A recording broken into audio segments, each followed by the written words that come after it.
बिस्मिल्लाहिर्रहमानिर्रहीम। अस्सलाम वालेकुम। मैं हूं आपका होस्ट चौधरी इरफान ज़हीर और आपको स्पोर्ट्स क्लब में वेलकम कहता हूं। नाज़रीन, पीएसएल की बात करें तो उसका पहला मरहला ख़त्म हो चुका है। तमाम टीमों ने अपने 10 मैचेस कंप्लीट कर लिए हैं और पॉइंट टेबल पे इस्लामाबाद यूनाइटेड पहले नंबर पे 16 पॉइंट के साथ है। और इसी तरह बाकी जो 4 टीम थी उनके 10 पॉइंट्स थे, जिसमें हम बात करें तो मुल्तान सुल्तान, पेशावर ज़ल्मी, कराची किंग्स, इन सब के सेम थे और लाहौर कलंदर भी। बट बेहतर रन रेट होने की वजह से ये 3 टीम्स क्वालिफाई कर चुकी हैं। लाहौर कलंदर अपने कम रन रेट की वजह से क्वालिफाई नहीं कर सकी। इसी तरह कोयटा ग्लैडिएटर की बात करें तो वो पहले ही क्वालिफाई राउंड से बाहर हो चुकी हैं। अब कल से जो है वो प्ले ऑफ का मरहला शुरू होगा। देखते हैं कि आगे फाइनल की दौड़ में कौन सी टीम्स जाती हैं। इसी के साथ साथ मज़ीद जो हम देखें तो टेस्ट चैम्पियनशिप का भी आगाज़ हो चुका है। फाइनल इंडिया वर्सेस न्यूजीलैंड में खेला जा रहा है। वो भी तीसरे रोज़ का खेल जारी है। वो भी देखते हैं किस तरह प्रोसीड होता है। पहले दिन तो बिल्कुल मैच नहीं हो सका बारिश की वजह से। अभी भी कल भी मैच का हमने देखा कि मुकम्मल ओवर नहीं हो सके। जो ओवरकास्ट थी वो अब काफ़ी क्लाउडी थी और वो मैच प्रोसीड नहीं हो सका। अब देखते हैं कि किस तरह जाता है। बट भारत की जो अप्रोच लग रही है वो काफ़ी कह सकते हैं कि ड्रॉ की तरफ ही वो ट्राई कर रहे हैं। उनका स्ट्राइक रेट देखें तो वो 2 पॉइंट समथिंग का है। इन सब पे बात करने के लिए आज हमने अपने शो में जो दावत की है, बड़ी नामवर स्पोर्ट्स एंकर भी हैं, एनालिस्ट भी हैं, बड़ा ज़बरदस्त किस्म का तज्ज़िया करते हैं, the one and only Naseem Rajput. अस्सलाम वालेकुम सर, कैसे हैं आप? ठीक ठाक हैं?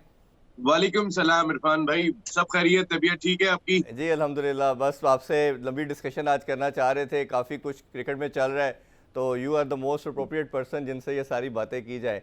अच्छा, सबसे पहले मैं बात सर पीएसएल से करते हैं। अपनी पीएसएल कमोडिटी जो हमारी काफ़ी ज़्यादा मसले मसाइल इसके आपको पता ही है। पाकिस्तान में हो रही थी, फिर पोस्टपोन हुई, यूएई में गई, उधर भी बड़ी स्पेकुलेशन होती रही। आलमोस्ट 2 वीक्स ये मसला रहा, फिर अब शुरू हुई तो अल्हम्दुलिल्लाह एक जब से स्टार्ट हो चुकी है तो सारी अच्छी खबरें आ रही है, बड़ा खैरियत से हो रही है। बट अब कुछ टीम्स के ऊपर भी बात कर लेते हैं। हमने देखा कि कल जैसे पहला जो मरहला था वो ख़त्म हुआ, टीम्स क्वालिफाई कर चुकी हैं। लाहौर कलंदर और कोयटा ग्लैडिएटर बाहर हो चुकी है। पहले जो टीम बाहर हो चुकी है इन पे बात कर लेते हैं। क्या लगता है कोयटा जो सबसे बेहतर टीम थी, सबसे अच्छी टीम थी, वो इस दफ़ा बिल्कुल परफॉर्म नहीं कर पाई? क्या कॉम्बिनेशन गलत था, या पिक उन्होंने गलत की, या उनके मसले मसाइल इस तरह के आए कि कुछ मेन प्लेयर इंजर्ड हो गए, या लगता है आपको कि सर विविन रिचर्ड, जो मुझे लगता है शायद कि वो इनके डगआउट में नहीं थे तो शायद उसका इम्पैक्ट बहुत बड़ा पड़ा? तो क्या लगती सारी रीजंस आपको? सर बहुत अच्छी बात की आपने woven Richards. Sir woven Richards का बहुत बड़ा रोल रहा था कोयटा ग्लैडिएटर्स की फतवात में, खासकर वो ड्रेसिंग रूम के माहौल को जिस खूबसूरती के साथ लेकर चलते थे साथ में। उनसे नहीं लगता था वो विविन रिचर्ड्स बैठे हुए, उनके बराबर में कौन बैठा हुआ है। वो सब के साथ ऐसे घुल मिल जाते थे कि जैसे बहुत ही एक टीम का हिस्सा है। सेकंड इम्पोर्टेंट चीज, नदीम उमर साहब। नदीम उमर साहब जैसे जैसे हम सब जानते हैं कि 32 ईयर्स की खिदमत है उनकी, और बहुत सारे प्लेयर्स उन्होंने उनके क्लब ने पाकिस्तान क्रिकेट टीम को दिए हैं, जो पाकिस्तान क्रिकेट क्लब। लेकिन ओवरऑल वो एक दफा भी जो है वो फिजिकल टीम के साथ मीटिंग नहीं कर सके इरफान। ये चीज हमने देखी कि अगर वो मीटिंग्स कर रहे होते बहुत बड़ा फर्क पड़ जाता है। खासकर उनकी फैमिली जिस अंदाज से कोयटा ग्लैडिएटर्स की टीम को लेके चलती है, सारे उनके फैमिली मेंबर्स, मैंने जब देखा है जब कोई पीएसएल खत्म होती है, तमाम के तमाम प्लेयर्स, चाहे वो इंटरनेशनल प्लेयर्स हो चाहे वो लोकल प्लेयर्स हो, वो तमाम के तमाम फैमिली के साथ ऐसे घुल मिल जाते हैं।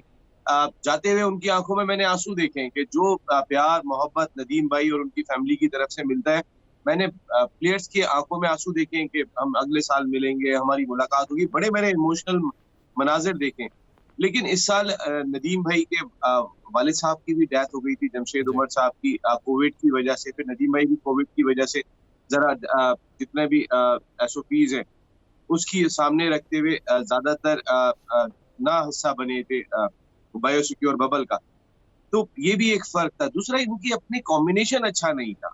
इन्होंने टीम भी प्रॉपर सिलेक्ट नहीं की थी। इनकी जो सिलेक्शन थी वो भी कोई बहुत अच्छी दिखाई नहीं दी शुरू से। अगर आप उठा के देखेंगे, ठीक है इनके प्लेयर्स आते रहे जाते रहे, कॉम्बिनेशन नहीं बना, लेकिन at the same time selection अच्छी नहीं थी, इतनी ताकतवर सिलेक्शन नहीं थी। रिजल्ट उस तरीके से नहीं आ सके इरफान। जो हम देखें जी। कोयटा की परफॉर्मेंस इस साल अच्छी नहीं रही, जिस तरह माजी में रहती है उसका कोई मुकाबला नहीं है जी। अच्छा, थोड़ी सी बात करें तो सरफराज को भी क्रिटिसाइज़ काफ़ी किया गया और मोइन खान को भी किया गया कि इन दोनों की, मोइन खान का ये कहा गया कि ये आउट ऑफ बॉक्स थिंकिंग नहीं करते, एक तरह की अप्रोच के साथ इन्होंने खिलाया प्लेयर्स को। सरफराज का भी हम, मेरा अपना मानना यह है कि शायद हमारे अभी भी स्टेट सर्किट में सबसे बेस्ट कैप्टन के तौर पे वो जाने जाते हैं। बट यही कहा गया कि उन्होंने डग आउट पे जो लड़के थे उनको भी शायद अच्छे तरीके से यूज़ नहीं किया। तो इन दोनों को कैसे देखते हैं, इनकी कैप्टनसी और उनकी कोचिंग? देखिए, यही मोइन खान साहब हैं, 2 फाइनल खेले क्वेटा ग्लैडिएटर्स ने, एक में कामयाबी हासिल की है। उस वक्त भी मोइन खान ही टीम के कोच थे। यही सरफराज अहमद है जो तीनों फॉर्मेट के पाकिस्तान के कप्तान रह चुके हैं। पाकिस्तान मार्जिन से T20 की नंबर 1 टीम थी। ये सब गेम का हिस्सा है। इरफान, कोई एक सीजन बहुत अच्छा हो जाता है, कोई एक सीजन बहुत खराब हो जाता है। देखिए, क्वेटा ग्लैडिएटर्स की टीम अगर आप शुरू से उठा के देखेंगे तो ये टीम नहीं बन सकती। फिर कहीं ना कहीं वो लक जो एक फेवर करता है वो भी उनके साथ नहीं था। कराची के मैचेस में टॉस की बहुत अहमियत थी कि वहां टॉस जीतने के बाद टीमें जो है वो सीधी फील्डिंग पे चली जाती थी। ये टॉस ही नहीं जीत रहे थे पहले जी, 5 में से। ये एक मैच का टॉस जीतने में कामयाब हुए थे, उसके अलावा ये कोई टॉस नहीं जीते थे। फिर ठीक बात यहाँ है। आने के बाद भी इनका यही सिलसिला रहा। चले टॉस पे मैच नहीं होते इरफान, इसमें कोई शुबा नहीं है, लेकिन असल चीज ये है कि ये टीम नहीं बन सकती। आजम खान, बहुत ज्यादा एक्सपेक्टेशन थी, उनको पाकिस्तान क्रिकेट टीम में भी शामिल कर लिया था। अबू धाबी में एक्सपेक्ट ये किया जा रहा था कि आजम खान डिफरेंट गेम का मुजाहरा करेंगे, मुख्तलिफ नजर आएंगे, लेकिन आजम खान भी अच्छा उस तरीके का नसीम भाई, मैं साथ स्पार्क साथ प्लेयर्स पे भी शो बात कर करता सके। जाऊंगा साथ साथ, क्योंकि टीम का अनाउंसमेंट भी हो चुकी है T20 की, तो हम PSR और इसके कम्बिनेशन को एक साथ बात करते चले जाते हैं। अच्छा, ये आजम ठीक। खान की बात करें कि डोमेस्टिक सर्किट के अंदर हमने देखा कि पहले इन्होंने सुहेब और आजम खान दोनों को हाई परफॉर्मेंस सेंटर में बुलाया, और सुहेब की हमने परफॉर्मेंस देखी, मैं देख रहा था लास्ट 2 ईयर से सबसे ज़्यादा हाईएस्ट स्ट्राइक रेट के साथ उसने परफॉर्म किया और एवरेज भी उसकी 35 की थी। तो क्या आपको नहीं लगता कि जिस तरह की अभी उसकी फॉर्म लगी हुई है, आजम खान को डालना ये सुहेब के साथ ज्यादती थी? सुहेब की नंबर 5 या 6 पे ऊपर भी यूज़ किया जा सकता था। इस डिसीजन को कैसे देखते हैं आप? देखिए, शुएब मकसूद तो डिजर्व करते थे इरफान। जितने अरसे से शुएब मकसूद परफॉर्म कर रहे हैं, आप तकरीबन 2 साल हो गए हैं जब वो पहली मर्तबा टीम में सेलेक्ट हुए थे। ठीक है, एक इमेच्योरिटी भी होती है, वो अपनी फिटनेस पे इतना काम नहीं करते थे, जी, उनका फिटनेस लेवल भी इतना अच्छा नहीं था, इंजरी प्रोन भी हो गए थे वो। लेकिन जब से इंजरी से रिकवर किया उन्होंने, नेशनल हाई परफॉर्मेंस सेंटर जो हमारे क्रिकेट एकेडमी है, वहां जाके उन्होंने ट्रेनिंग की थी, वहां खुद को फिट किया था। उसके बाद से उन्होंने घूम के नहीं देखा। ऐसे। हैरत की बात है कि उनकी जानिब घूम के सिलेक्टर्स भी नहीं देख रहे, ना टीम मैनेजमेंट देख रही है कि एक आदमी इतनी क्लीन क्लीन हिटिंग कर रहा है, पावर हिटर भी दिखाई दे रहा है, ताकत उसके स्ट्रोक्स में एक जान भी दिखाई दे रही है, वो तमाम की तमाम चीजें दिखाई दे रही हैं। हम्म। लेकिन फिर कैसे जो है वो उसका सिलेक्शन नहीं हो पा रहा, ये बात समझ में नहीं आ रही। देखें, अ, आजम खान की शमूलियत, मुझे ऐसा लगता है कि जो ब्लंडर्स होते रहे टीम मैनेजमेंट की ईमा पे, सिलेक्शन कमेटी करती रही। अ, आसिफ अली को आपने उस वक्त बहुत चांसेस दिए, इफ्तिखार को चांसेस दिए, वो इस वक्त बेहतरीन फॉर्म में दिखाई दे रहे हैं इस्लामाबाद यूनाइटेड की जानिब जी, से। लेकिन जब पाकिस्तान क्रिकेट टीम में थे उन्होंने परफॉर्म नहीं किया। दानिश अजीज इतना परफॉर्म कर रहे, उन्होंने भी पाकिस्तान क्रिकेट टीम से परफॉर्म नहीं किया।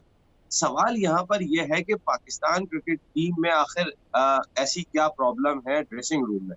देखिए, जी, आप यही वही प्लेयर है जो वापस आता है तो परफॉर्म करना शुरू हो जाता है यहाँ पर, जब वहां जाता है तो उससे परफॉर्मेंस नहीं होती। या तो हमारा स्टैंडर्ड इतना डाउन है कि हम उस इंटरनेशनल स्टैंडर्ड को मैच नहीं कर पा रहे, या फिर कहीं ना कहीं कुछ फॉल्ट जरूर मौजूद है। कुछ ना कुछ ऐसा माहौल ड्रेसिंग रूम का हुआ है कि जो खिलाड़ियों को मोटिवेट नहीं कर पा रहा कि तुम फेयरलेस क्रिकेट खेलो, तुम खुल के क्रिकेट खेलो। आप अंदाजा करें ना यार, आप बाबर आजम और रिजवान की बहुत रन है उनके इस PSL के अंदर, दोनों जो है वो 500-500 रन के करीब पहुंचे हुए हैं।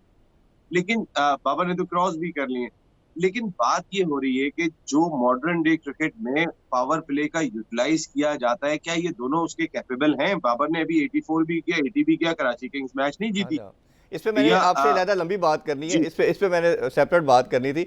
अच्छा, इसमें साथ दूसरी बात ये थी कि आपको क्या नहीं लगता ये जो टीम का अनाउंस किया गया, अभी लड़कों के पास, जैसे हम अभी सुहेब की बात कर रहे हैं, इसी तरह शोएब मलिक है, इसी तरह आमिर है, फिर इसी तरह आगे वहाब रियाज है, ये जितने लड़के थे जो इस चांस के वेट के अंदर थे कि हम कुछ एक्स्ट्रा ऑर्डिनरी परफॉर्मेंस दें और टीम के अंदर कम बैक करें, आपको नहीं लगता ये बोर्ड की मिली भगत थी कि शायद उन्होंने जान के, ये पहले अनजस्टिफाइड था कि पहले टीम अनाउंस कर दी ताकि हम जिन लड़कों को लेके जाना चाहते हैं उन्हीं को लेके जाएं? इस डिसीजन को कैसे देखते हैं ये टीम अनाउंस करने के लिहाज से? देखिए, मिसबाउल हक और वकार यूनुस ने ड्रेसिंग रूम को KG की क्लास बना दिया है। वहां पे पिन ड्रॉप साइलेंस, चुप हो जाओ, खड़े हो जाओ, बैठ जाओ, उनको सीनियर चाहिए ही नहीं। आप हफीज की परफॉर्मेंस का ग्राफ देख ले। हम्म। हफीज क्या फॉर्म में थे, किस तरह खेल रहे थे, और पिछले आप साउथ अफ्रीका और जिम्बाब्वे का टूर उठा के देख लें, ये एक वाहिद सीनियर खिलाड़ी ले गए। सरफराज को तो इन्होंने डंडा डोली करके उठा के, वो उठाते ना 4 आदमी उठा जी। के बाहर फेंकते, तो वाला काम कर दिया। अब हफीज भी जो सीनियर हैं वो इनको चाहिए नहीं, ऐसा लगता है देखें। हम्म। और क्रिकेट बोर्ड इनको सपोर्ट करता है, चेयरमैन सिलेक्शन कमेटी जाहिर है मोहम्मद वसीम साहब वो भी सपोर्ट ही करेंगे, उन्हें भी अपनी नौकरी से बहुत प्यार है। इन्होंने टीम पहले अनाउंस कर दी, लॉजिस्टिक का बहाना बना रहे हैं कि लॉजिस्टिक के मसाइल थे, पहले वीजे करने थे। भाई आप 5 लोगों के और वीजे लगवा हाँ, लेते, यहाँ से बिल्कुल। चार्टर्ड फ्लाइटें जा रही हैं, पता चलता है 25 खिलाड़ी रह गए पाकिस्तान में। जी। आप कभी कोई एक खिलाड़ी जा रहा है वहां से एयरपोर्ट से वापस आ रहा है, ये तो आपके लॉजिस्टिक डिपार्टमेंट का आलम है। कई सारे प्लेयर्स तो ऐसे हैं जिनका वीजा ही नहीं आ सका और वो सही बात। यहाँ से जा ही नहीं सके, उड़ ही नहीं सके, दस परवाज ही दस नहीं ले लोग थे सके। ऑलमोस्ट, ये नसीम भाई किस कोई दस लॉजिस्टिक बारह लोग थे जो डिपार्टमेंट की ट्रेवल नहीं बात कर कर रहे सके। हैं? दस हाँ, ये बारह कौन लोग थे से ये। लॉजिस्टिक जी। डिपार्टमेंट की बात कर रहे हो यार? आप 6 लोगों का वीजा और लगवा के रख लेते, उनको बता देते जी। देखो भाई आपकी परफॉर्मेंस होगी तो आप कंसीडर किए जाएंगे। आज की तारीख में प्लेऑफ के मैचेस खत्म हुए थे, आप टीम का अनाउंसमेंट करते, आप जितने भी आप एक्सपेक्ट किए जा रहे थे, आप उन तमाम लोगों के वीजे लगवा लेते। और वीजे लगवाने के बाद ठीक है भाई, आमिर आप परफॉर्म नहीं कर सके, वहाब आप परफॉर्म नहीं कर सके, मलिक आप परफॉर्म नहीं कर सके, शुएब आपकी परफॉर्मेंस अच्छी थी, आप आएंगे। अब आप मुझे एक बात बताएं, आप किस तरह जस्टिफाई करेंगे आजम खान की इस परफॉर्मेंस? कोचिंग जो है इस लेवल पे, इसके अलावा क्या होती है? आप एक लड़का इंटरनेशनल टीम के अंदर आ गया है, पाकिस्तान को सर्व कर रहा है, उसे कोचिंग की ज़रूरत तो नहीं है। उसको तो ज़रूरत इसी तरह की है कि जब वो परफॉर्म नहीं कर रहा है या लेट डाउन है, आपने उसको उठाना है, उसको लेके चलना है। अच्छा, ये भी साथ साथ हम बात करते जाएंगे। अब थोड़ी सी बात सेकंड टीम की कर लेते हैं, लाहौर कलंदर की। लाहौर कलंदर का इस दफ़ा जो आगाज़ था वो बड़ा बेहतर था, और अभी जब शुरू के कुछ मैचेस यूएई के अंदर भी हुए तो वो पॉइंट टेबल पे नंबर 1 पे भी आ गए थे। लास्ट संडे तक हम बात करें तो लास्ट संडे पे को वो नंबर 1 पे थे, और आज संडे पे वो बाहर हो गए। जो एक इनकंसिस्टेंट उनकी परफॉर्मेंस है, ये अभी जो उनके साथ टैग एसोसिएट किया जाता था वही चीज़ उन्होंने फिर करके दिखाई। आपको क्या लगता है लाहौर के अंदर की जो कंटिन्यूस हार है, इसके पीछे भी इसी तरह के मोनोटोनस प्लेयर सिलेक्शन है? एक तरह के प्लेयर वो पिक कर लेते हैं, सारे बैशर है सवाए मोहम्मद हफीज़ के, सब प्लेयर उनके पावर हिटर है। हम फ़खर जमान की बात करते हैं, सोहेल अख्तर की बात करते हैं, बेन डंक की कर लें, हम टिम डेविड की बात कर लें, फॉकनर की बात कर लें, तो सारे हिटर ही है। सिर्फ एक ही प्लेयर हमें नज़र आते थे, वो मोहम्मद हफीज़ थे। जब मोहम्मद हफीज़ ने परफॉर्म करना छोड़ा, आउट ऑफ फॉर्म हुए, तो टीम कोलैप्स कर गई। आप सारे इस टीम कम्बिनेशन को कैसे देखते हैं? इरफान यार, मैं तो 6 साल से जो कलंदर्स की परफॉर्मेंस देखी है, मुझे उनके साथ प्लेयर डेवलपमेंट प्रोग्राम में भी बहुत काम करने का मौका मिला। जी। बहुत मेहनत करते हैं वो लोग, लेकिन यार संडे के संडे उनकी कारकर्दगी बदल जाती है। मैं पिछले 6 साल से देख रहा हूँ, हर संडे के संडे जो है वो चेंज हो जाती है। वो छुट्टी के दिन ऐसा लगता है इनकी छुट्टी। सही। ये क्यों?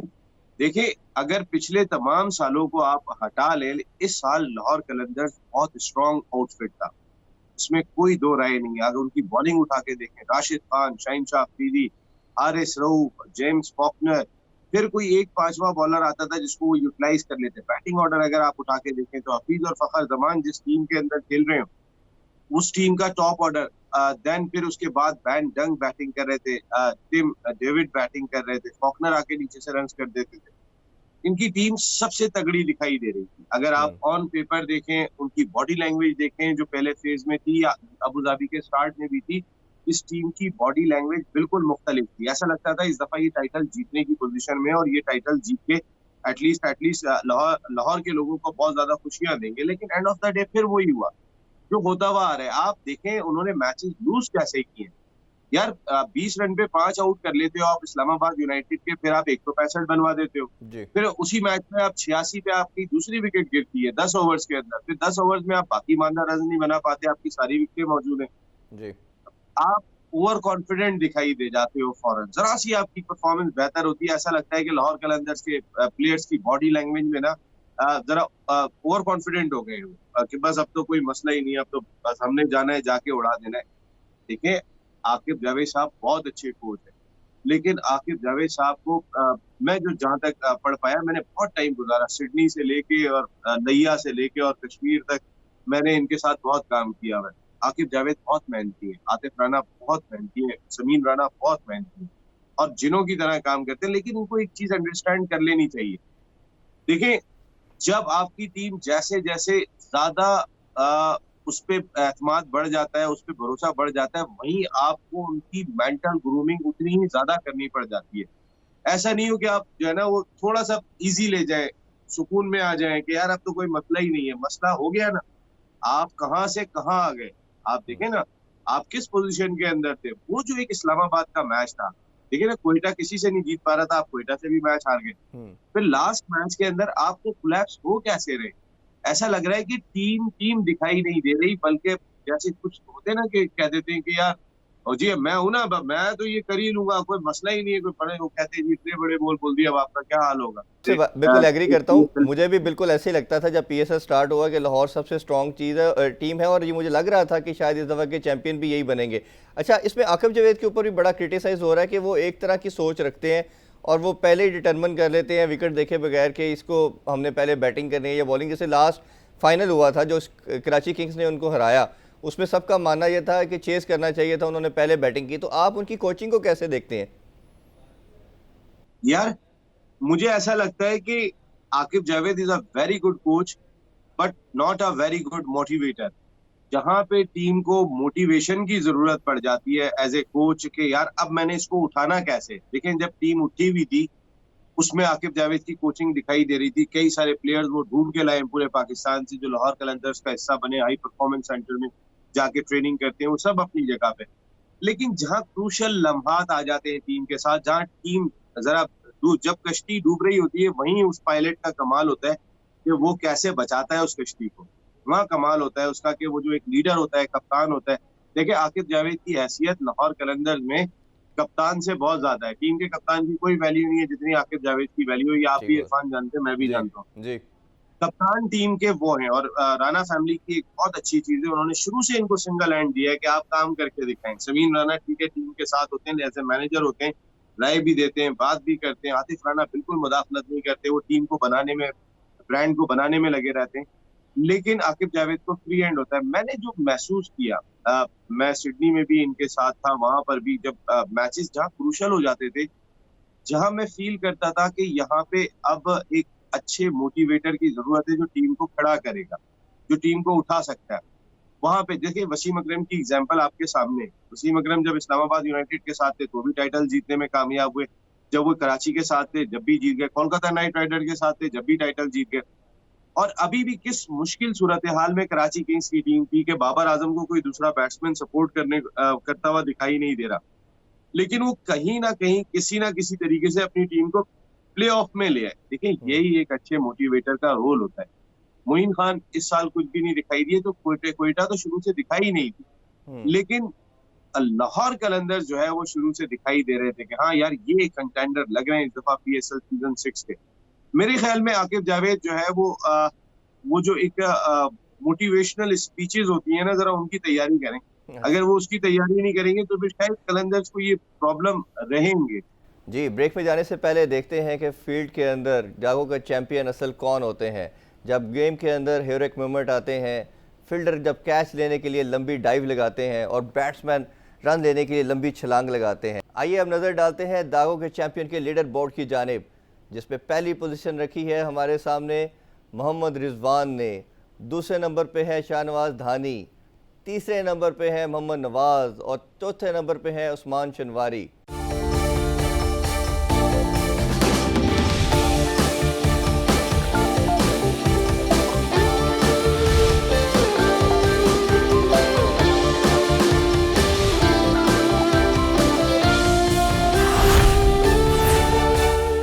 Welcome back after the break. अब नसीम राजपूत से कुछ मजीद क्वेश्चन करते हैं।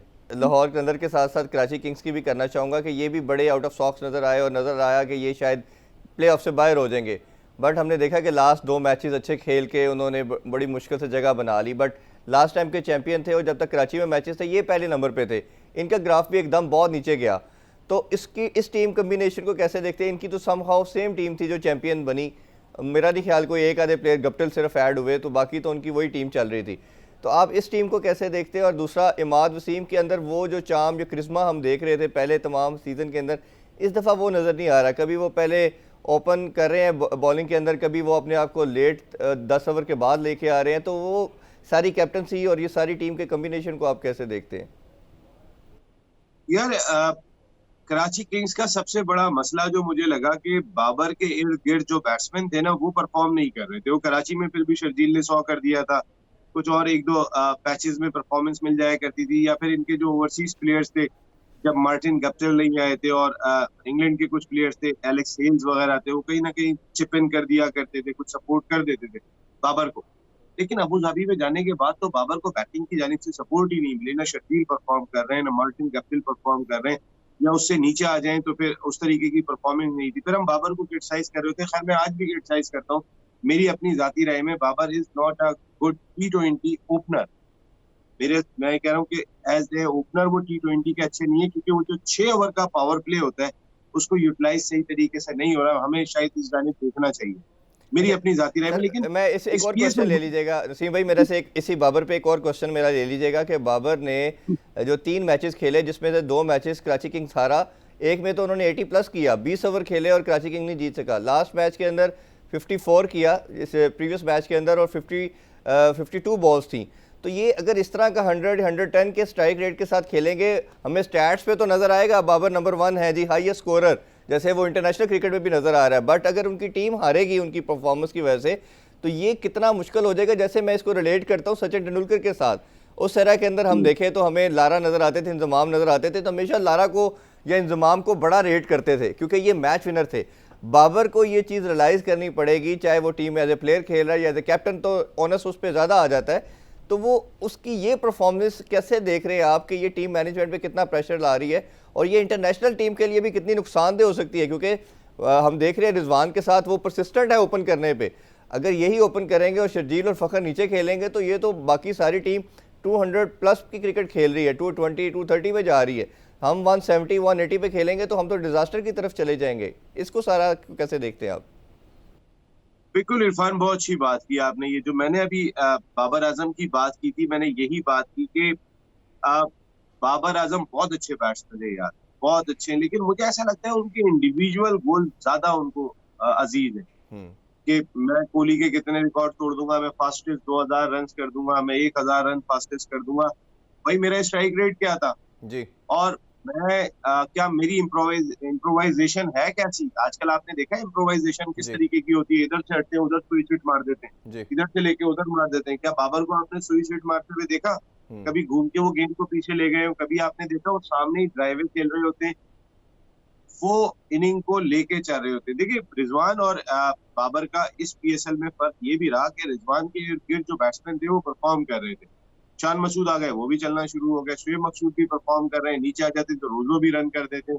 तो उनको एक सपोर्ट ये थी। बाबर को इस पीएसएल में अबू धाबी में जाने के बाद सपोर्ट नहीं मिली। लेकिन आप कैसे ओपनर हो यार, आप पूरे 20 ओवर खेल रहे हो, 84 रन कर रहे हो और मैच नहीं जिता रहे हो यार, ये तो तुम जी अपने हाथों पे लेके जाओ ना मैच को। तुम क्यों बिल्कुल ठीक। किसी दूसरे पे डिपेंड कर रहे हो? अगर तुम 20 ओवर नहीं खेल रहे होते, तुम जल्दी आउट हो गए होते तो बात समझ में आती। हम्म। आप तो पूरे पूरे ओवर भी खेल कर जा रहे हो, तो इसका मकसद है कि आप तो क्रीज पे रहे थे, नॉट आउट गए हो यार। नॉट आउट जाने का मकसद तो मैच फिनिश होना चाहिए जी बाबर के स्टैंडर्ड के लिहाज से। इसका मकसद क्या हुआ कि जिस जगह कहीं ना कहीं बाबर की बैटिंग अपनी इनिंग के दौरान दरमियान में कोई इतनी स्लो हो जाती है कि वो मैच का मोमेंटम बदल के रह जाता है। इसी वजह से हम बात कर रहे थे कि बाबर आप 3 नंबर पे आके बैटिंग करो, रिजवान आप 4 नंबर पे आके बैटिंग करो, आपकी बहुत अच्छी फॉर्म है, या 5 नंबर पे खेलो अगर 4 पे हफीज खेल रहे हैं। देखें हफीज को क्या हो गया समझ में नहीं आ रहा, और लाहौर कलंदर्स की खराब परफॉर्मेंस का सबसे बड़ा जो अगर क्रेडिट जाएगा ना, वो फखर को जाएगा और हफीज को जाएगा। इन दोनों ने परफॉर्म नहीं किया जो लाहौर कलंदर्स का ये हाल हुआ। दूसरा जो मैंने आखिर जावेद की बात की थी, लेकिन हम जी बाबर पे बात कर रहे थे यार। बाबर के बारे में मैं सिर्फ यही कहूंगा कि बाबर अगर बेहतर समझते हैं, अभी पता चल जाएगा। देखें अभी आप इंग्लैंड की सीरीज खेलने के लिए जा रहे हैं, उसके बाद वेस्ट इंडीज खेलने जा रहे हैं, यहाँ जो बॉलिंग लाइनअप आपको मिलेगी वहां पता चलेगा आपने किस स्ट्राइक रेट से रन स्कोर किए। हम्म। यहाँ पे दिल गुर्दा काउंट करेगा, यहाँ पता चलेगा आपको। और बहादुर है, अगर मैं बात करता हूँ, रिजवान बहुत बहादुर है, बाबर बहुत बहादुर है, डरते नहीं है। लेकिन यार हर आदमी का अपना एक वे ऑफ स्टाइल है खेलने का। देखिए जिस मैच में बाबर आजम 84 रन बनाकर नॉट आउट गए और कराची किंग्स मैच हार गया, अगर उस मैच में इतने ओवर शर्जील खेल लेते, जी मैं आपको दावे से कह रहा हूँ कि शायद 1 ओवर पहले मैच खत्म करके चले जाते। सर, उसमें ये देखें ना या दूसरा, अगर अगर हम मैं उसमें ऐड करना चाहूँगा, रिजवान की बात हम साथ कर रहे हैं, लेकिन रिजवान को हमने देखा कि उसने अपनी पावर हिटिंग भी डेवलप की और साथ उसने इम्प्रोवाइज़ भी करना शुरू किया। हमारे साथ रिसेंट सीरीज़ जिम्बाब्वे की मौजूद है कि जिसमें अगर मुझे लगता है कि उस सीरीज़ में अगर रिजवान ना होते तो वो सीरीज़ तो शायद हम जिम्बाब्वे से भी हार जाते। तो बाबर क्यों नहीं डेवलप कर पा रहे? और इसी तरह हमने बात की, शर्जील की आप एग्जांपल दे रहे हैं, फ़खर की दे रहे हैं, ये शोएब की देते हैं हम। ये सारे प्लेयर, अगर आसिफ अली की बात कर लें, अगर आसिफ अली भी रुक के खेलना शुरू कर दें, 100-110 के स्ट्राइक रेट के साथ खेलना शुरू कर दें, तो शायद हाईएस्ट स्कोरर हमें आसिफ अली नज़र आना शुरू हो जाए। तो ये बाबर ये क्यों नहीं रियलाइज़ कर रहे कि अब ये क्रिकेट डिफरेंट हो गई है, साइंटिफिक हो चुकी है, और एक कैप्टन होने की हैसियत से तो उनके ऊपर ऑनस बहुत ज़्यादा आ रहा है इस चीज़ का। तो ये प्रेशर को नहीं वो फील कर रहे आपके ख्याल में? यार उनको कप्तान गलत बनाया गया। मैं आपको बताऊं, हमारा एक ही परफॉर्मर था, उसने कितने रन स्कोर कर लिए थे जो आपने कप्तान बना दिया। कप्तान बनाने वाले जो लोग हैं उसमें ड्रेसिंग रूम का भी बड़ा हिस्सा है, जो लोग बैठे हुए हैं वहां पे। एक मोनापोली उनको दरकार है। बाबर को ला के रख लो, बाबर नया कप्तान है, बाबर को अपनी बैटिंग का भी बड़ा शौक है, बाबर को तो अपनी बारी भी लेनी है, बाबर तो टॉप पे भी बैटिंग करेगा। ठीक है बाबर तू खेलेगा, हम बैठे हुए हैं यहाँ पे, कोई टेंशन नहीं है। बाबर को जो यूटिलाइजेशन होनी चाहिए थी, जो बाबर को खुद को डेवलप करने का मौका एज ए प्लेयर मिलता, वो तीनों फॉर्मेट के कप्तान की हैसियत से नहीं मिलेगा, क्योंकि बाबर उतना ही प्रेशर लेके मैदान में उतरेंगे। आप एक फॉर्मेट देते, चलो बाबर तुम पहले वनडे की कप्तानी शुरू कर दो, या चलो बाबर तुम टेस्ट की कप्तानी शुरू कर दो, एकदम से रिप्लेस नहीं होता। आप जी। बदलते चले जा रहे हो, पीछे उसको लेकर आ जाओ, अजहर को लाके लगा दो कप्तान, अच्छा उसको हटा दो, फिर T20 का उसको कप्तान लगा दो। मैं आपको बताऊं, बाबर, मेरी अपनी जाती राय में, जो मेरे 27-28 साल हो गए जर्नलिज्म में, मुझे बाबर जल्दी रिप्लेस होते हुए दिखाई देंगे एज ए कैप्टन। अच्छा। और मुझे रिजवान में पोटेंशियल लगता है। रिजवान बहादुर है, जो जी। अच्छी चीज है ना रिजवान की। मैं रिजवान को, फिर मैं आपको बात कह रहा हूँ, मेरी अपनी जाती राय में, मैं ये जो साउथ अफ्रीका और जिम्बाब्वे की आपने सीरीज खेली थी, वहां पे आपको एक लंबा रन देना चाहिए था एज ए पेयर, शर्जील और फखर को, एज ए पेयर बात कर रहा हूँ। आप उनको एक को 4 पे खिला रहे हो, एक को एक मैच खिलाते हो, फिर बिठा देते हो। आप सेटल ही नहीं होने दे रहे दोनों को। आपके प्लान समझ में आ जाते हैं कि आपका मकसद यही है कि हमारी जो जोड़ी बन गई है यही खेलेगी। और भाई पाकिस्तान की कौम के लिए जोड़ी बनाओ, जी। अपनी जात के लिए जोड़ी ना बनाओ।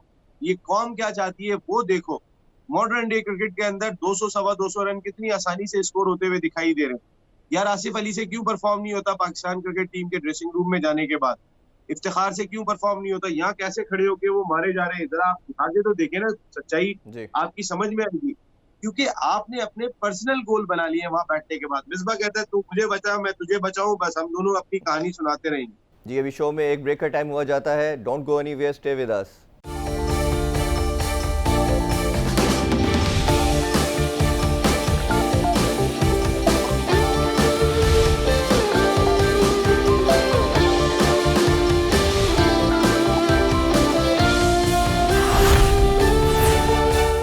जी, welcome back in sports club. Naseem Rajput से कुछ रिमेनिंग टीमों के बारे में पूछते हैं कि वो कैसा परफॉर्म करेंगी पीएसएल में। अच्छा, हम फिर नेक्स्ट टीम बात करते हैं, पेशावर ज़ल्मी।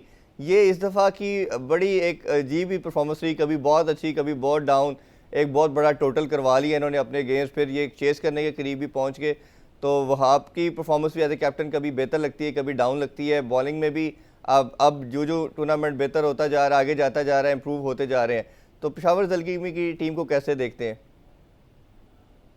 यार देखिए, उन्होंने जो मैच खेला है ना 247 के सामने, और वो 15 रन से आ रहे हैं, वो मैच तो पेशावर ज़ल्मी ही जीता है, वो इस्लामाबाद यूनाइटेड नहीं जीता है। उन्होंने अपना मोरल नहीं गिरने दिया। उन्होंने अपने आप को ये बता दिया कि जो फाइट उन्होंने की थी पीएसएल की हिस्ट्री में, ऐसी फाइट हमने नहीं देखी। जी। इतने रन होने के बाद हमने टीमों को ज्यादातर 110, 120, 150 पे बुक होते हुए देखा है। हमने उनको नहीं देखा कि वो 225 तक गए हो, 230 तक गए हो, ऐसा हमने नहीं देखा। तो ये एक अच्छी साइन था उनकी टीम की जानिब से, जहां से वो टीम दिखाई दी यार, ये टीम के एक बंच की हैसियत से दिखाई दे रहे। शुएब मलिक थोड़ा और खेल जाते तो शायद वो मैच निकाल के ले जाते। आपने देखा था कि आखिर तक तो वो मार रहे थे और मारधाड़ चल रही थी उस पिच के ऊपर। पेशावर ज़ल्मी मेरी अपनी जाती राय में अच्छी टीम लग रही है यार। बुरी टीम नहीं है। वहाब अच्छे अंदाज से टीम को लीड करते हुए दिखाई दे रहे हैं। उनके यंगस्टर्स कई अपनी टीम को सपोर्ट करते हुए भी दिखाई दे रहे हैं। लेकिन अब आप देखिए हैदर अली की एग्जांपल यार, इतना टैलेंटेड बैट्समैन हम बात करते थे, हैदर अली अब बाहर बैठ के मैचेस देख रहे हैं। क्यों भाई? इतने मैचेस मिले उसको, ये टीम मैनेजमेंट क्यों ग्रूम नहीं कर सकी एक टैलेंटेड बैट्समैन को? देखें, बहुत सारे सवालात जुड़े हुए दिखाई दे रहे हैं पाकिस्तान क्रिकेट से। या तो हमारे सिस्टम पे सवाल उठाए जा सकते हैं, या उठाए जा सकते हैं कि ग्रूमिंग प्रॉब्लम कहाँ पर हो रही है। अभी पेशावर ज़ल्मी की जानिब से अब कई यंगस्टर आए हैं जो उनकी जगह ली है और वो अच्छा खेलते हुए दिखाई दे रहे हैं। उन्होंने अपनी जगह को सीमेंट भी किया। अच्छा नसीम भाई, मुझे ये लेकिन बताइए, हैदर अली या शुएब मलिक दोनों में से कोई आपको लग रहा है कि टीम के अंदर जगह बना सकता है वर्ल्ड कप के लिए? क्योंकि हैदर अली सबसे यार बड़ी कमोडिटी थे हमारे लास्ट पीएसएल की, और अब टीम से बाहर है। देखिए, मेरे ख्याल में जगह बनाना इतना आसान काम नहीं होगा अभी शुएब मलिक के लिए। अ, शुएब मलिक या तो ये जो अब प्लेऑफ के मैचेस हैं, कल वो खेलेंगे, इन मैचेस के अंदर वो कैसा परफॉर्म करते हैं, ये देखना होगा। शुएब मलिक की परफॉर्मेंस, एक इनिंग देखी है हमने, 60 रन किया। उसके अलावा तो कोई हमने शुएब मलिक की जानिब से ऐसी कोई खास चीज नहीं देखी। हालांकि बड़े शेप में आए हुए हैं, बहुत फिट होकर आए हैं, बहुत मेहनत करके आए, और शायद वो टारगेट उन्होंने वर्ल्ड T20 रखा हुआ है। मुझे आमिर आते हुए लगते वर्ल्ड 20 की टीम में अपने तजुर्बे की वजह से। देखो यार, ना हारिस रऊफ और हसनैन दोनों हमने इतना उन पे खर्चा किया है, नसीम शाह पे, जी। तो यार बन के ही नहीं दे रहे। उन्हें आज तक ये पता नहीं चल पा रहा कि वो कहाँ पे गेंदें कर रहे। तो अ, आमिर, वहाब रियाज ने भी बुरी गेंदें नहीं की है। वसीम जूनियर बहुत इम्पैक्टफुल है, जी। बड़ा अच्छा लग रहा है। धानी बहुत अच्छे लग रहे हैं। मुझे लग रहा है कि ये वसीम और धानी जो है ना, वो हारिस रऊफ की और हसनैन की जगह ले लेंगे अब। हम्म। उनको ज्यादा टाइम नहीं जा रहा। अच्छा, ये मैं दोनों इसी ऐसे बॉलर आगे हमें बात दिखाई मुल्तान दे रहे हैं सुल्तान कि के जो हवाले से करना चाह रहा था, क्योंकि धानी का आपने जिक्र किया। तो मुल्तान सुल्तान एक ऐसी टीम है जिसका मोमेंटम, क्रिकेट में बोला जाता है कि मोमेंटम बड़ा मैटर करता है। ये एक ऐसी टीम है जो बहुत नीचे थी, सेकंड लास्ट नंबर पे, और लास्ट में भी थी किसी टाइम पे, बट ग्रेजुअली मोमेंटम गेन करना शुरू किया और अनबीटेबल टीम होती जा रही है।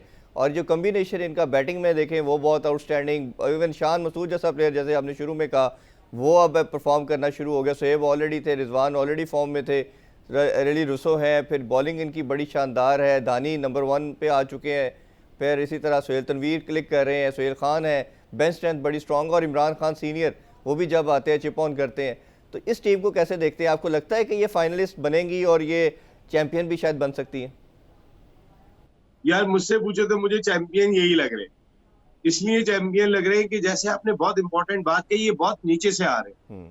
ये बिल्कुल बॉटम पे थे जब अबू धाबी में पहुंचे थे क्वेटा, और ये दो दो पॉइंट्स के साथ पहुंचे थे। फिर उसके बाद इन्होंने अपने सफर को चेंज किया। इनका सफर बदलता चला गया, इनकी परफॉर्मेंस बदलती चली गई। इमरान ताहिर को बड़ा रोल रहा है। इमरान ताहिर ने जी। जो दरमियान में आके गेंदें की, इनके लिए स्पिन डिपार्टमेंट को बड़ा अच्छी तरह संभाल के रखा। हालांकि उस्मान कादिर भी बैठे थे बाहर, उनको मौका नहीं मिल पाया। टॉप 3 बैट्समैन इनके अपने हैं जो अपनी कंडीशन को बहुत ज्यादा समझते हैं। रिजवान हो जाते हैं, शान मसूद और शुएब मकसूद, ये 3 इनके ऐसे प्लेयर्स हैं कि जो टॉप पे आके बैटिंग कर रहे हैं, और उन्होंने बहुत जिम्मेदारी ली हुई है। वो रोजों तक तो आने ही नहीं दे रहे। आप जरा उनकी बैटिंग देखें, कोई ना कोई एक बंदा स्टार्ट करता है, एक 40 करता है, तो 13-14 ओवर में वो 10 की एवरेज से खेल रहे हैं। और वो कोई वन से ना ब्लू मून जैसे इस्लामाबाद ने मारा था, 247 कर दिया था।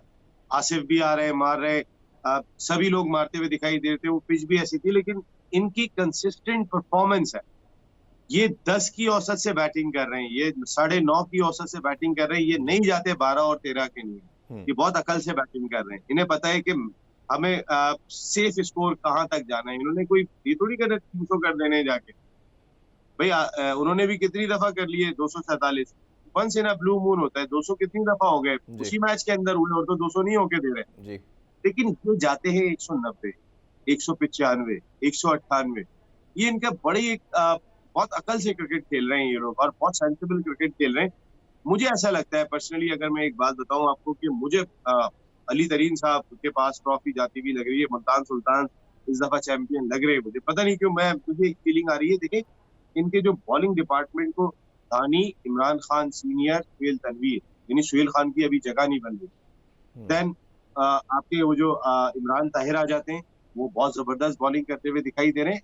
इनके पास ऑप्शंस बहुत अच्छे दिखाई दे रहे हैं, जी। और वो ऑप्शन मुझे ऐसा लगता है कि शायद मुल्तान सुल्तान, अगर आज मैं आपके शो में पहली मर्तबा किसी जगह बोला हूं, मुझे चैंपियन टीम मुल्तान सुल्तान लग रही है।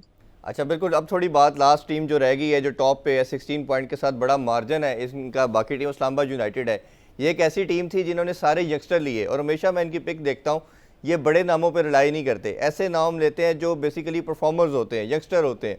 तो अभी किसी का भी नाम ले लें, शायद हमें एक दो प्लेयर, मनरो के अलावा, मनरो एक मुझे बड़ा नाम लगता है इंटरनेशनल सर्किट में, बट उस तरह का बड़ा नाम ये भी नहीं है जिसको हम कहें कि सुपरस्टार की तरह के। बट उस्मान ख्वाजा है, ये है, इवन आसिफ देख ले, इफ्तिखार देख ले, कि ऐसी टीम ये यंगस्टर के ऊपर थी। बॉलिंग के अंदर इनके पास सिर्फ एक सुपरस्टार है, हसन अली, बट लेकिन जो स्पोर्ट है बाकी मोहम्मद वसीम की बात कर लें या शादाब की कर लें, वो बड़ा फवाद की बात कर लें, बड़ी एक बैलेंस साइड और एनर्जेटिक साइड लगती है। ये आपको कैसे लगता है कि ये ऑब्वियसली फेवरेट की दौड़ में तो सबका मानना ये है ही है, बट इसको कम्बिनेशन को कैसे देखते हैं आप? ये इनका ओपनिंग पेयर बहुत तगड़ा है। मनरो और ख्वाजा जिस तरीके की बैटिंग कर रहे हैं ना, वो आप देखें, अगर थ्रू आउट उठा के देखेंगे तो उन्होंने अच्छा स्टार्ट दिया है अपनी टीम को। देन उससे नीचे आ जाते हैं तो फिर आसिफ की फॉर्म बहुत अच्छी हो गई है, इफ्तिखार बहुत अच्छी बैटिंग करते हुए दिखाई दे रहे हैं। ये टीम ज्यादातर ऑलराउंडर्स पे ज्यादा हमें दिखाई देती है। हुसैन तलत आ जाते हैं, हसन अली भी बॉलिंग भी कर लेते हैं, शादाब भी कर लेते हैं। लेकिन ये जो टॉप ऑर्डर इनका स्ट्रॉन्ग दिखाई दिया, कॉलिन मनरो ने और उस्मान ख्वाजा ने जिम्मेदारी लेके खेला। जबरदस्त किस्म की बैटिंग की इन्होंने। फिर हमारे उन खिलाड़ियों का फॉर्म में आना, जैसे मैंने इफ्तिखार की बात की, आसिफ की बात की, ये इस टीम के लिए एक ब्लेसिंग साबित हुई है। वरना रिसेंट पास्ट में इनसे भी रन स्कोर नहीं हो रहे थे, और आप ऐसे रन चल रहे हैं कि खुले रन स्कोर कर रहे हैं। फिर बॉलिंग डिपार्टमेंट में हसन अली बहुत ही इंपॉर्टेंट फिगर है। हसन अली आपके मुल्क का टॉप बॉलर है। जितनी जगह पे वो गेंद करना जानता है, पिट भी जाता है किसी मैच के अंदर, लेकिन स्ट्रॉन्ग कम बैक करना चाहता है। नर्व्स के मामले में बहुत स्ट्रॉन्ग है, वो तगड़ा है। फहीम अशरफ के जाने के बाद भी इस टीम ने बहुत अच्छा परफॉर्म किया। फहीम अशरफ की हमने सुना था कि 5 से 6 दिन उनको आराम दिया था। क्या वो प्ले ऑफ में अवेलेबल होंगे नहीं, कल या खेले नहीं मैच होंगे? अगर जी, कल वो खेल रहे थे तो मेरा ख्याल है वो फिट हो चुके हैं, इंशाल्लाह वो जरूर खेलेंगे। बिल्कुल बिल्कुल। तो फिर अगर फहीम अशरफ अवेलेबल हैं, क्योंकि कल का मैच में देख नहीं सका था यार, थोड़ा बिजी था। फहीम अशरफ भी अगर वापस आ गए हैं तो आप समझ जाएं कि आप वो ये आउटफिट बहुत स्ट्रांग हो गया। नीचे से इनके पास पावर हिटर बहुत अच्छे, बॉलर्स इनके पास ऑप्शन मिल जाते हैं। ठीक है, फहीम अशरफ फिट जाएंगे तो किसी और को लाके रिप्लेस करके लगा देंगे, हुसैन तलत आके दरमियान में 2 ओवर कर देंगे। कुछ ना कुछ इस तरीके का यूटिलाइजेशन करते चले जाएंगे। फिर इफ्तिखार भी गेंद कर लेते हैं आके दरमियान के अंदर जरूरत पड़ जाए। तो ये टीम मुझे जो लग रही है वो बैलेंस टीम है। लेकिन फिर मैं एंड ऑफ द डे जाऊंगा कि अगर मैं मुझसे पूछा जाए, मैं सिर्फ इस वजह से कि जब कोई टीम बहुत नीचे से खड़ी होती है उसको रोकना फिर मुश्किल हो जाता है। इस्लामाबाद उन टीमों में शामिल थी कि जो नीचे नहीं गई। वो जब अबू धाबी पहुंचे थे तो उसी स्लॉट के अंदर मौजूद थे जिनके 6 पॉइंट्स थे जी। लेकिन ये तो 2-2 पॉइंट्स के साथ गए थे और उन्होंने बड़ा स्ट्रॉन्ग कमबैक किया। चलिए नसीम भाई, आपकी प्रेडिक्शन जो लग रही है वो तो आपकी जी। प्रेडिक्शन जो लग रही है मुल्तान सुल्तान की लग रही है, तो इंशाल्लाह फिर हम देखते हैं कि कौन सी टीम चैंपियन बनती है। बहुत शुक्रिया आपके टाइम का, आपने पूरी डिटेल तमाम टीम के ऊपर बात हो सकी।